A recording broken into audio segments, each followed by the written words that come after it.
Hello and welcome to Irish Football Fan TV. Today I want to talk about the World Cup and Qatar. Okay, we haven't made it. Barring a mathematical miracle, we're not going to qualify, and frankly I think everybody knows we're done and dusted. But I just highly recommend you going anyway, and going as a neutral. As some of you may know, I've been to the past 8 World Cups. Obviously, it was fantastic to see us in 1990, 94 and 2002. But I really enjoyed the other tournaments as well, going as a neutral. And hopefully I can give you some hints and tips. And maybe you want to consider going next year to Qatar, because I definitely am. And I'm really looking forward to it. And I would highly recommend it. Few things to organise. The good news is, it's too early. You're not too late. You haven't missed the boat on anything yet. Flights, Qatar Airways fly direct from Dublin, which is very handy. Basically, wherever you are in the world, it's very easy to get there. Doha is a hub, and there will be no problem getting flights. A bit far from here, but I think multiple trips might be out of the question, but one trip should be easy enough. Normally, flights become available about 330 days before the tournament. So I think if you're just looking, maybe early in the new year would be a good time to book flights, or at least to keep an eye on them. Next key thing after flights is accommodation. And as I said, I've been to the last 8 World Cups, lots of overnight flights, sleeping in airports, etc. Long distances across Russia, Brazil, South Africa, etc. Japan, Korea. The good news is the venues, there are 8 venues in Qatar. They're all so close to each other that you just need accommodation in one spot and you can travel to games on the day. It'll be very, very easy to get around. 7 of the 8 stadiums are actually either on the metro or within a couple of miles of metro stations. So basically get accommodation anywhere in Doha. Near a metro station is probably a good idea. That's what I'm planning on doing. The good news is there's meant to be loads of accommodation. It hasn't come on stream yet, but keep an eye on it for the next few weeks. I will try and provide updates as well, but there should be lots of accommodation. It shouldn't be a problem despite the scare stories. Third thing that's pretty important is tickets. And again, ticket sales don't start until January. So you haven't missed the boat here. Now is a good time to start making plans, looking at the time. In January, it's the first phase of ticketing and you're buying blind. So basically you're buying, let's say, D1 against D2, E3 against E1, F4 against F2. And after the draw, which I think is in around April, I don't think it's actually finalised yet. It could be as late as June. But after the draw, then teams will be drawn into your matches. And frankly, as a neutral, that's the best way to go. And it's the best way to buy tickets. You will not be disappointed, no matter who you get. I guarantee you. I've seen some fantastic games. And some of the ones are the least likely, the ones you'd least expect to be great games. So my advice would be just book some tickets and you won't be disappointed. Another great thing about this World Cup is it will be possible to do more than one game in a day. I'll go on and talk about my my past experiences and show you some of my memorabilia.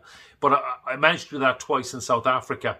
In Qatar, it'll be very easy to do 2 and 3 games in a day. And I actually think on certain days it'll be possible to do 4.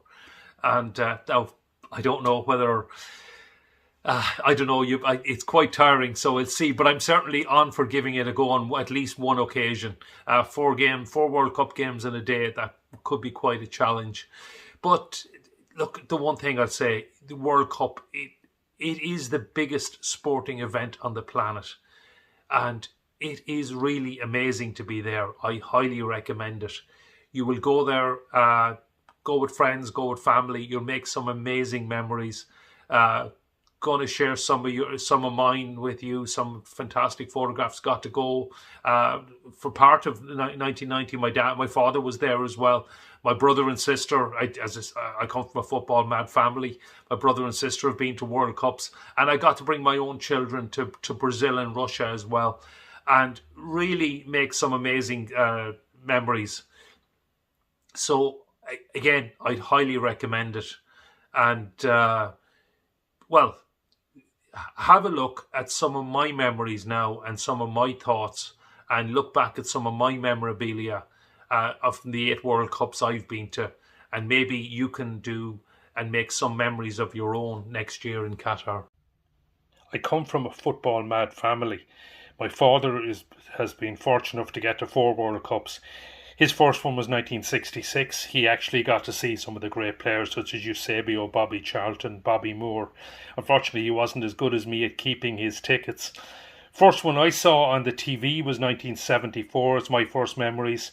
My dad was fortunate enough to get to the game, to get to the World Cup, and what a tournament that was. Johan Cruyff, what a player. I got to see him play in his later days, but what a player he was in that tournament. But the Dutch missed out in the final to a brilliant German team. Gerd Müller, I idolised him as a child. What a striker, what a player he was. Move on to Argentina 78. Again, another one I just got to see on TV. Brilliant win for the hosts, brilliant atmosphere, the ticker tape. Scotland fans, of course, will remember Archie Gemmill, but it wasn't enough to get them through to the next phase. 1982, another one I only got to see on the TV. Nearly got to go, but that's another story.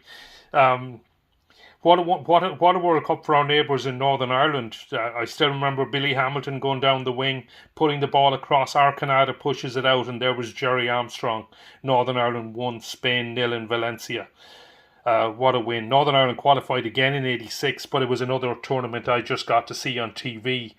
And but that was more memorable for Diego Maradona, my all-time, for me, the greatest player that's ever lived, my all-time hero. And I think he dragged that Argentina side to the World Cup on his own.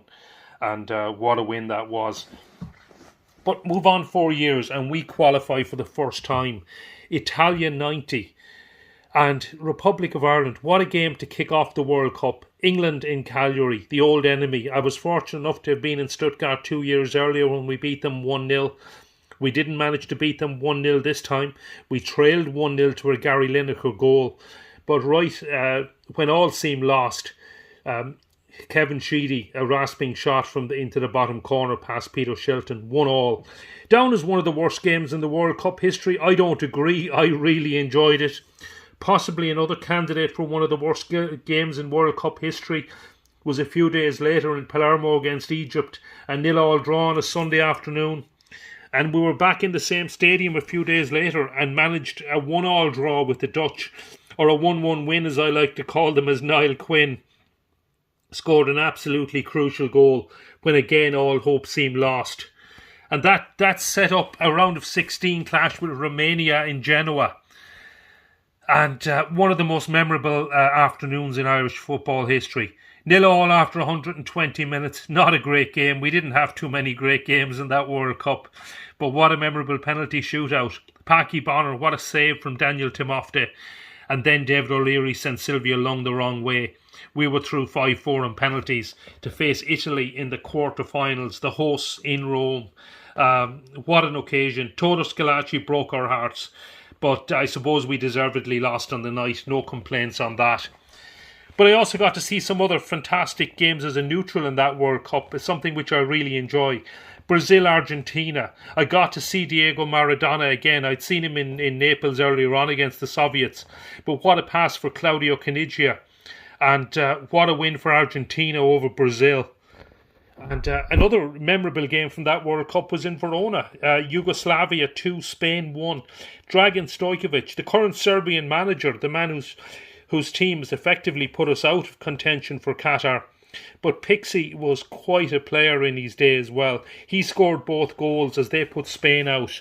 And, well, what a game. And we stayed on in that World Cup. The team might have gone home. We got to see England put out Cameroon 3-2. Cameroon came so close to reaching that semi-finals. Maradona again against Italy in Naples. He was a superstar in Napoli. He's adored there. And he also put the hosts out in Naples. We drove through the night up to Turin. Gaza's tears. The Germans won on penalties. And of course, we had to stay for the final. Andy Brehme won it for the Germans. Not a great final, to be honest, but it was just amazing to be there. Fast forward 4 years, we qualified again for the World Cup. And what an opening match. Italy in the Giant Stadium in New Jersey. And Ray Houghton chips the ball over Pagluka's head. 1-0 Ireland. But I got to mention Paul McGrath because his performance that day was just out of this world. Oh, I talk about Maradona winning World Cups on his own. He nearly won that match for us on his own. So it didn't go so well after that. We lost 2-1 to Mexico. John Aldridge with a late goal that ultimately proved important. A 0-0 draw with Norway. And unfortunately, we made our exit in the round of 16 against the Dutch. A 2-0 defeat and no real complaints. And that was it for USA94. France 98. Again, this is my first tournament as a neutral. One game I'd like to pick out that I loved was Brazil 4, Denmark 2 in the quarter-final. It was also my last game of the tournament. And the Brazilian Ronaldo, what a player he was, what a striker. And Romario was pretty special again. Moving on again, we qualified for the third time in 4 years.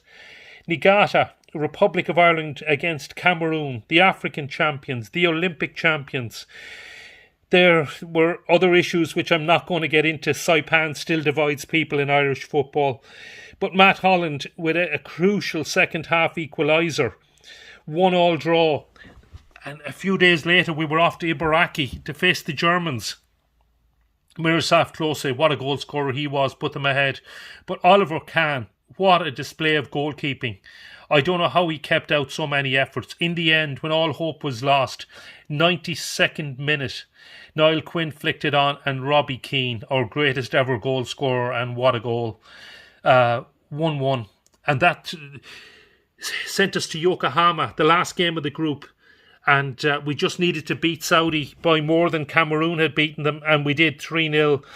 Gary Breen. And that was on to Korea then.